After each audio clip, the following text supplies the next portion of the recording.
Hello everyone. तो बेटा हम पढ़ रहे हैं ह्यूमन हेल्थ एंड डिजीज़ और आज की वीडियो में हम पढ़ेंगे पैथोजेंस के बारे में। तो पैथोजेंस क्या होते हैं?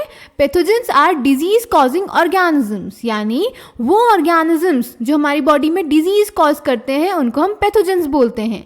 डिजीज क्या होता है? हमने पिछले वीडियो में पढ़ा था कि अगर हमारी बॉडी में किसी एक या एक से ज़्यादा ऑर्गन और ऑर्गन सिस्टम की फंक्शनिंग अफेक्ट होगी जिसकी वजह से हमारी बॉडी में कुछ साइंस और सिम्टम्स अपेयर होंगे, उस स्टेट को हम डिजीज बोलते हैं। तो ऐसा जो ऑर्गेनिजम्स करते हैं हमारी बॉडी में उनको हम बोलते हैं pathogens. For example bacteria, virus, fungi, protozoans, helminths etcetera. Okay, अब इसी के साथ बेटा एक टर्म और देख लेंगे, that is vector.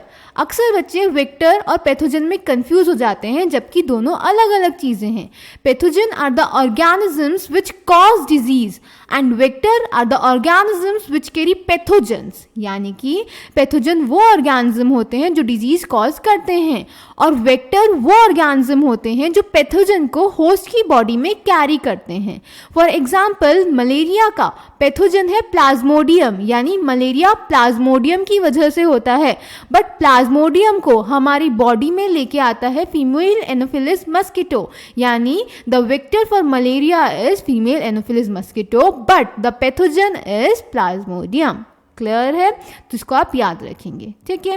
Then pathogens mostly parasitic होते हैं, हमारी बॉडी में डिफरेंट मीन्स की वजह से वो एंटर करते हैं, हमारी बॉडी में एंटर करके मल्टीप्लाई करते हैं और हमारी नॉर्मल वाइटल एक्टिविटीज़ के साथ इंटरफेयर करते हैं, जिसकी वजह से हमारी बॉडी में मॉर्फोलॉजिकल और फंक्शनल डैमेज होता है, ठीक है। अब इनको होस्ट की बॉडी में रहने के लिए होस्ट की बॉडी के एनवायरनमेंट को अडेप्ट करना पड़ता है, वरना तो ये मर जाएंगे, सर्वाइव ही नहीं कर पाएंगे, ठीक है।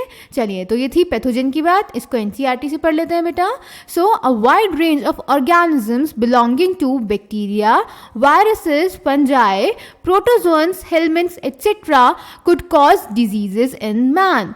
सच disease causing organisms are called pathogens. तो याद रहेगा, वो ऑर्गेनिजम्स जो डिजीज कॉज करते हैं उनको हम पैथोजेंस बोलते हैं और वो ऑर्गेनिजम्स जो पैथोजेंस को होस्ट की बॉडी में लेके जाते हैं उनको हम वेक्टर्स बोलते हैं। Clear? So most parasites are therefore pathogens as they cause harm to the host by living in or on them. The pathogens can enter our body by various means, multiply and interfere with normal vital activities, resulting in morphological and functional damage.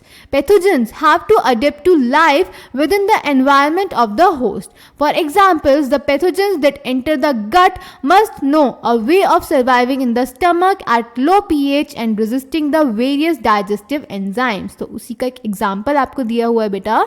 अगर किसी pathogen को आपके stomach में जाना है, आपके गट में जाना है, तो उसको अडाप्ट करना पड़ेगा आपके स्टमक के लो पीएच के लिए और वहाँ पर जो अलग अलग डाइजेस्टिव एंजाइम्स प्रेजेंट होती हैं उनके लिए। Clear? A few representative members from different groups of pathogenic organisms are discussed here, along with the diseases caused by them. Preventive and control measures against these diseases in general are also briefly described. तब आने वाले section में हमें कुछ common diseases, उनके pathogens, उनके preventive control measures के बारे में हमें बताया गया है, जिन्हें हम एक एक करके पढ़ेंगे, ठीक है। तो इस वीडियो में हमने पैथोजेंस के बारे में पढ़ा, नेक्स्ट वीडियो से हम कॉमन डिजीजेस के बारे में पढ़ेंगे और सबसे पहले हम पढ़ेंगे टाइफॉइड के बारे में, ठीक है।